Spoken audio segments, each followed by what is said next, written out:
Yo, what's going on, guys? It's your boy Russ back again with another video. Today, I'm going to be giving my thoughts on The Mandalorian Season 3. Now, this did air a while ago. This has been finished for a minute. I'm a little bit late, but I still wanted to get my thoughts on it because I do think, or I had my fair share of thoughts about this show as I was watching it in the first few episodes, and I kind of went in and out. I kept up with it every week, but I definitely felt a certain type of way about Mandalorian Season 3 that I did not feel about the first two seasons, so I figured I'd go ahead and give my thoughts on it real quick. Now, I want to preface this by saying I love the first two seasons of The Mandalorian, and I did, honestly, I really did enjoy this third season. I did enjoy it. I liked it.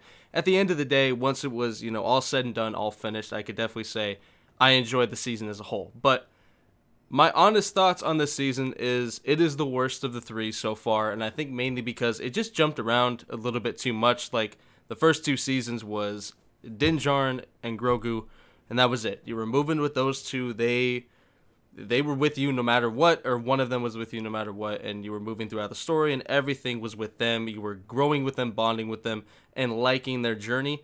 And once they got to this season, especially after the season 2 finale and also this show being intertwined with Boba Fett, so some people that watched season 2 and did not watch Boba Fett, this season definitely started off kind of weird with Grogu being back with Din after the end of season 2.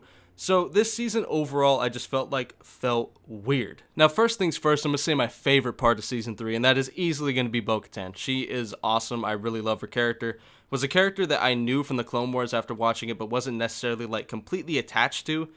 And Mandalorian makes you really care about her. Like, if you didn't in the Clone Wars, or you kind of felt, whatever about her, kind of like I did. Like I said, I liked her, but she wasn't somebody I came out of the show saying she's one of my favorite characters now, like Ahsoka or anything like that.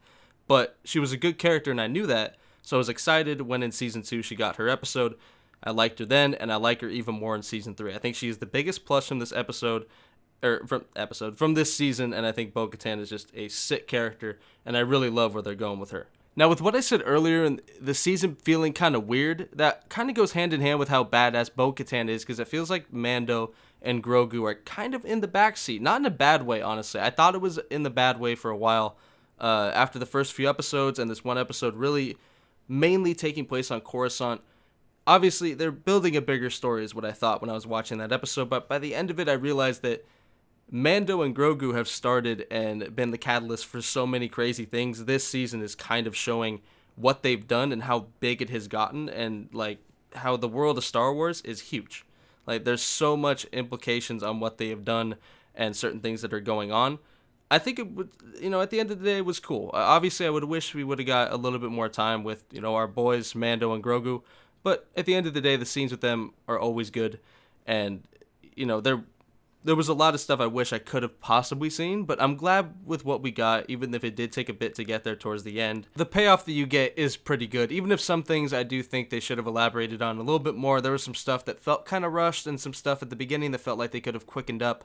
So there definitely are, some things I will say pinpoint my issues with it. But at the end of the day, man, season 3 is good. I enjoyed it, and I would give it a 7.3. Like I said, it is my least favorite of the 3 seasons of The Mandalorian, but I still enjoyed it. I would still give it a solid 7.3. And I guess that's pretty much it, man. Let me know what you guys thought about it, and if you agree with me, disagree with me, whatever. I'll catch you later. Peace.